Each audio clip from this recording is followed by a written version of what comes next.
Welcome to Write to Publish, your go-to podcast for all things writing and publishing. I'm Karen Stanley, a 14 times published author and the founder of Mabel and Stanley Publishing. Join me as I share a multitude of tips and insights drawn from my own writing and publishing journey. We'll be hearing from some inspirational authors too, who will share their writing experiences and top tips for success. Each week, we'll learn about an aspect of writing, from composition to genre and from publishing to marketing. Listen in as we learn and chat about all things writing and publishing, and let's get you on the right path. Hello, and welcome to another episode of Write to Publish with me, Karen Stanley. I'm so pleased that you could join me here today. So our episode today, we're going to talk about the power of community and why it's so crucial for writers. Community is a wonderful thing, whatever kind of industry, field, part of life you're in. We are sociable beings as humans, and sometimes working alone, which writing, let's face it, is a solitary process. You spend a lot of time on your own. You spend a lot of time with your own thoughts, and it can be quite isolating, and you can sometimes lose your motivation. It's difficult to remain motivated. So community, just like for every other walk of life, is really important and can really boost and help you on your journey.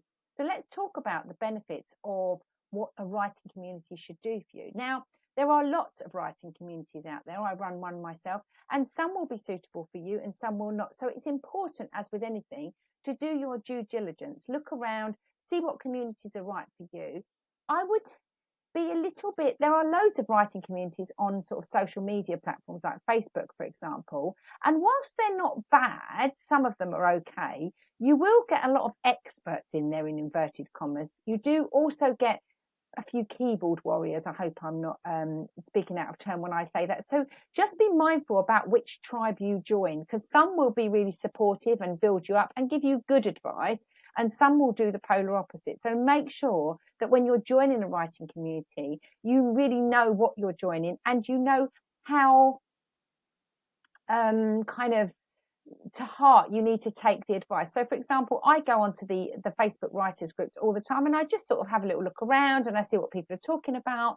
I try to add value. Sometimes I try to engage and respond to questions if people have put things in there, and some of them I find quite supportive, some of them I find quite toxic. And if I was a new writer, that could really put me off my guard. It could be quite hurtful, and also it can steer you in the wrong direction. So my advice to you is, if you're trying to find a writing community, make sure you join one that's suitable for you, where you're at in your journey, and that you trust and value the advice and the support that you're given. What you don't want is to get support that literally counteracts your journey or just steers you on the wrong path or breaks you down and rather than building you up. That's really not helpful at all. However, the first thing that we're going to talk about today with writing community is constructive feedback. What you don't want is to be in a community where you've got lots of yes people who tell you that stuff is great when it isn't, or perhaps it needs work. Similarly, you don't want to be in a community where people are just there to kind of criticize and tear you down. So you want constructive feedback. As a writer, what I will say to you is, you do have to get pretty broad shoulders. You have to get used to people giving you their opinion on something that will be quite personal to you. Your book will feel like your book baby. So it can be really difficult to take advice sometimes. It can be really difficult to take feedback or a critique sometimes. And you can be inclined to take that a little bit personally if you're not careful, which is why, going back to my earlier point, it's really important to trust the source of that critique. If you're getting it from a source that you respect, value, and trust, then it shouldn't be too bad. And hopefully that person will deliver the critique or the feedback with kindness, but you want it to come from somebody who knows what they're talking about, somebody who's actually been there. But also, you might want it to come from fellow writers from the viewpoint of a reader. So I often say you shouldn't be a writer if you're not a reader. It's like trying to be a chef and you don't like food. It's kind of impossible, I would say. That's not too strong a word.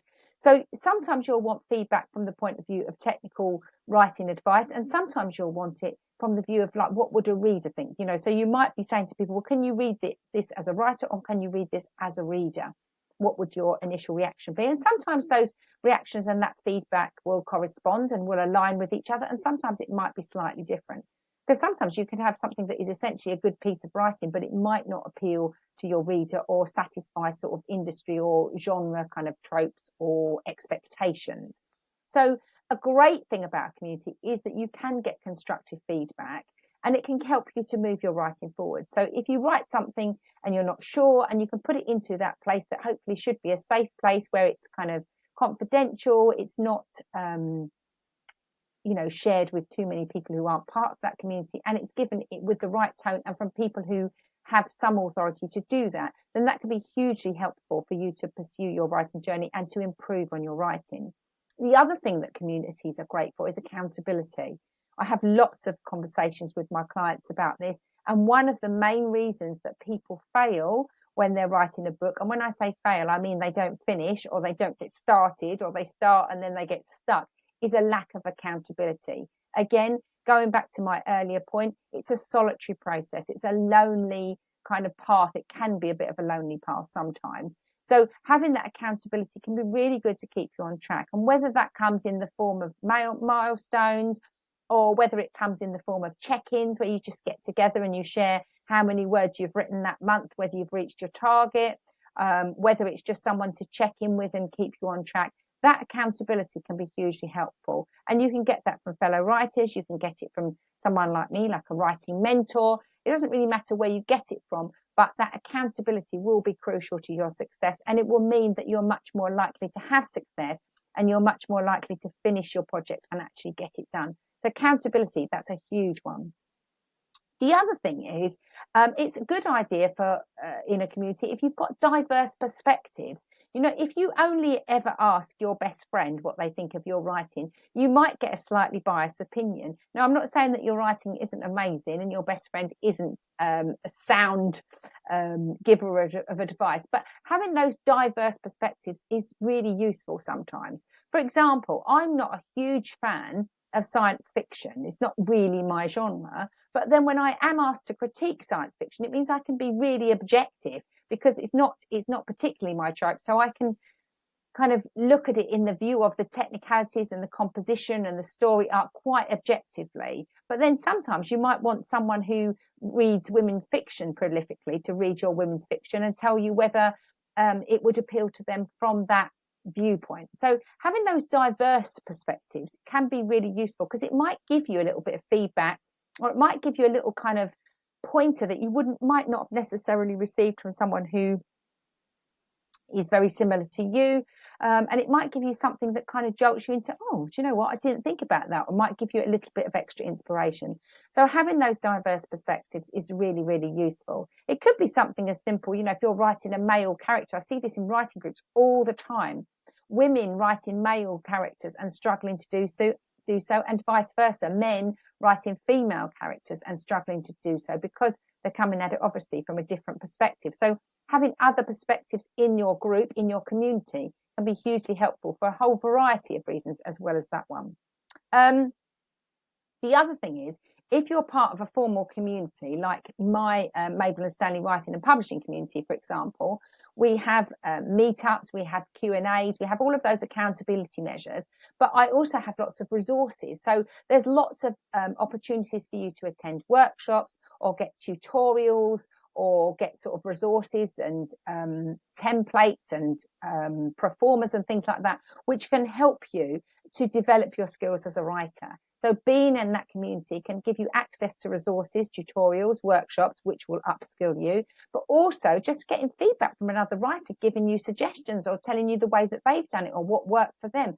All of that will help you to upskill, to improve your writing, and also to improve your efforts once you publish. It will help you with marketing, promo, all of those kinds of things. So having that community there can really help you to grow as a writer and to upskill and improve your skills as a writer.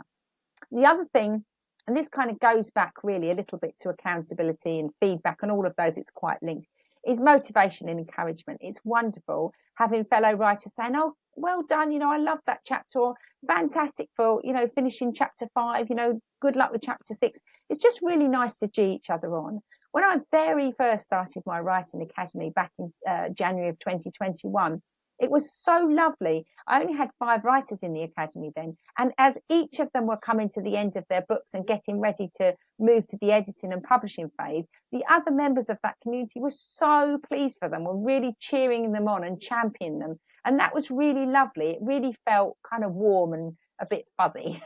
So having that motivation, having that encouragement, having those words of sort of cheer, particularly if you reach points in your writing where you feel a bit challenged, or you just lost your mojo a little bit, or you lost your motivation, or you've struggling for inspiration, having that community to cheer you on, to motivate and encourage you, and doing the same for others can be hugely positive and will really boost both parties. Actually, the other thing it's great for, having been in a community, is networking. I mean, networking is powerful anyway, whatever field you're in, whether you're in quantum physics or consulting or writing or hairdressing.